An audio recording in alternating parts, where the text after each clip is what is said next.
I am on, I think it's day 34 or 35 of 75 hard. So just about halfway through. And it's interesting, what I'm learning about myself, what I'm learning about standards, discipline. And it's one thing to say about discipline. It's another thing to actually do the work. And I feel like, at least in the past, I've kind of half committed to things and half-hearted. It's like, yeah, I'm gonna do this thing. And I think even with 75 hard, I didn't really know what I was getting myself into when I committed to it.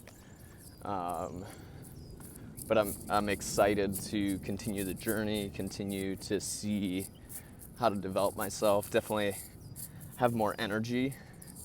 And sometimes it's like by saying no to certain things, we get to say yes to other things. And get to say yes to what we really want. Because, I'm saying no to certain foods, saying no to alcohol, saying no to, maybe distractions that would have just took up my time. Because I'm like, oh, hey, I've got to work out, 2 times in a day. And one's outside, and there's definitely been some times where it was, bitter cold. Right now I'm in Phoenix, Arizona, and it's nice and warm, right? But it's like what you say no to allows you to say yes to what you really want. And I think it also gives you more clarity on what you really want by having the power to say no to yourself on certain things. And it's just, I'm saying yes to health, I'm saying yes to discipline, I'm saying yes to maybe overcoming fear or overcoming an obstacle, whatever it might be.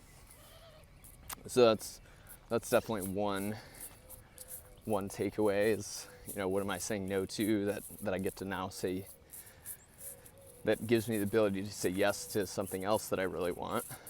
I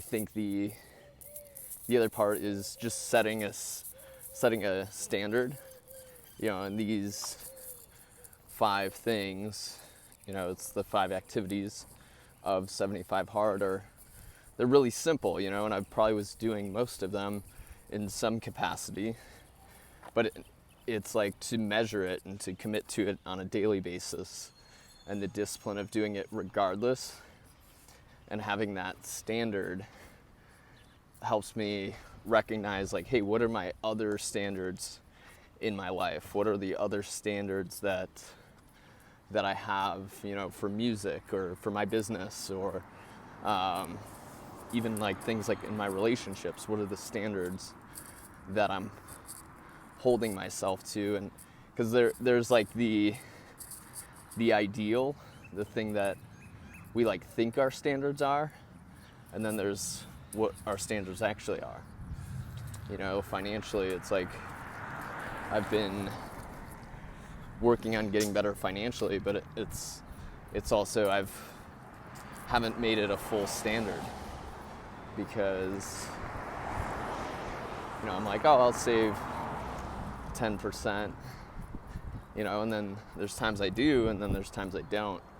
And I think that's recognizing that it's like making it not an option.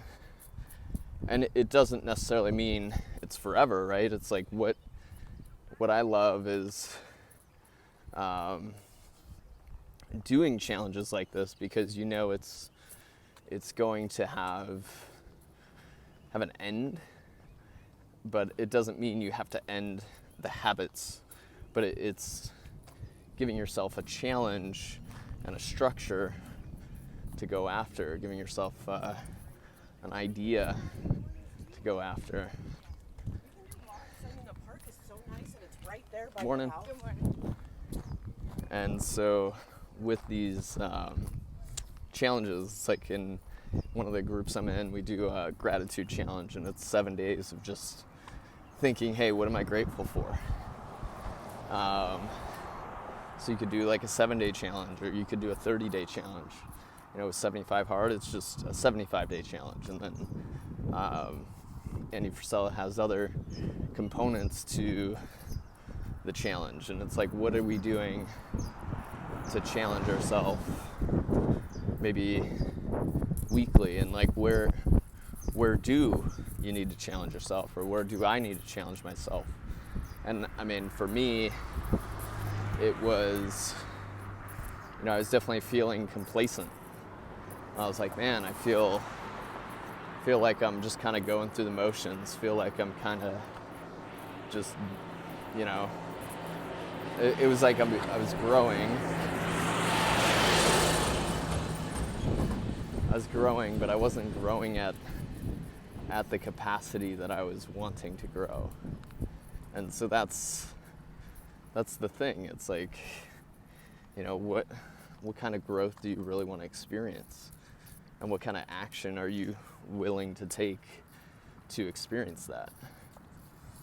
And it's more or less like some of the things I've learned so far. And there's definitely been easier days, and there's been tough days, and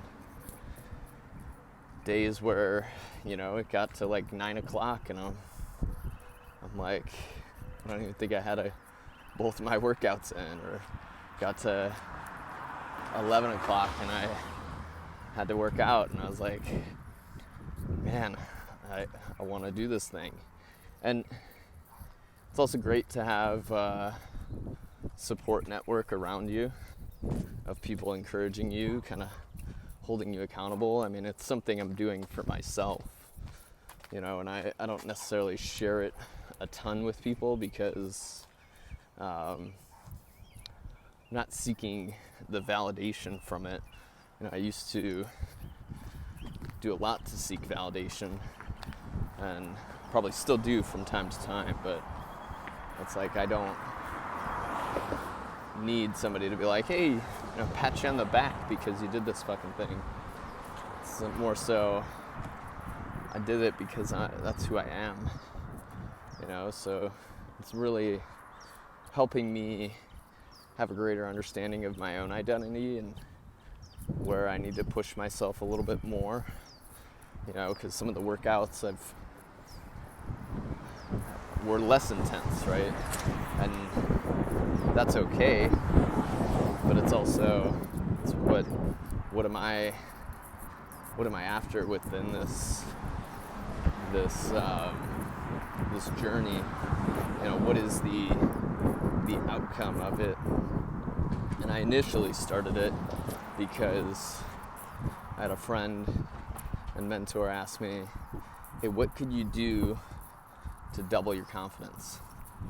And this 75 Hard was kind of rolling around in the back of my head for the last year.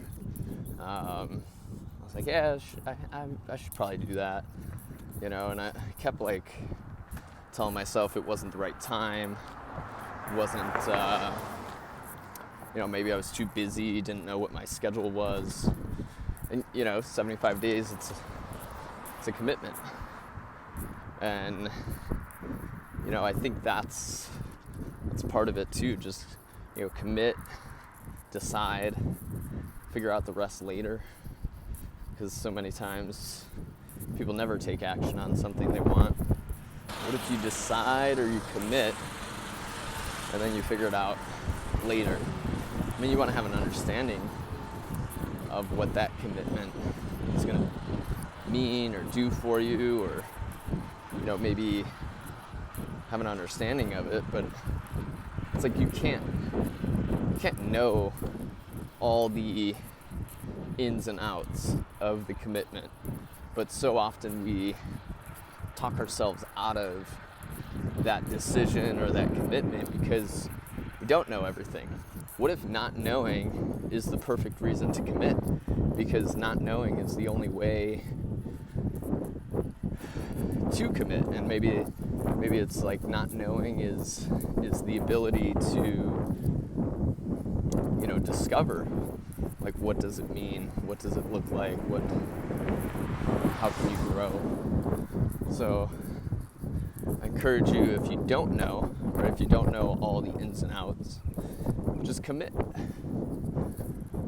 I think about, JFK when he said, hey, by the end of this decade, we're going to put a man on the moon. And that's so powerful. He didn't know anything about science. I mean, I'm sure he knew what they were capable of, but morning. But he didn't know anything about science, and it's like, in terms of building rockets and all this stuff, but he said, hey, we're gonna do this thing, and then people got behind it and made it happen. It's like Elon Musk is, hey, we're going to Mars. And it's like, if you were to ask him, like, hey, how are you gonna do that? How is it gonna be possible to make that happen? There's so many people and nuanced things that go into something to create it, but so many people would say, well, I can't do it because I don't know how. Stop worrying about the how.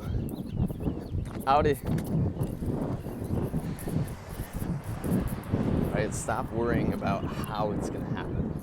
Just have a focus on it happening. And you making it happen, or you being open to it happening for you and creating it. And I think that's another lesson of 75 Hard. Love you guys. Talk to you soon.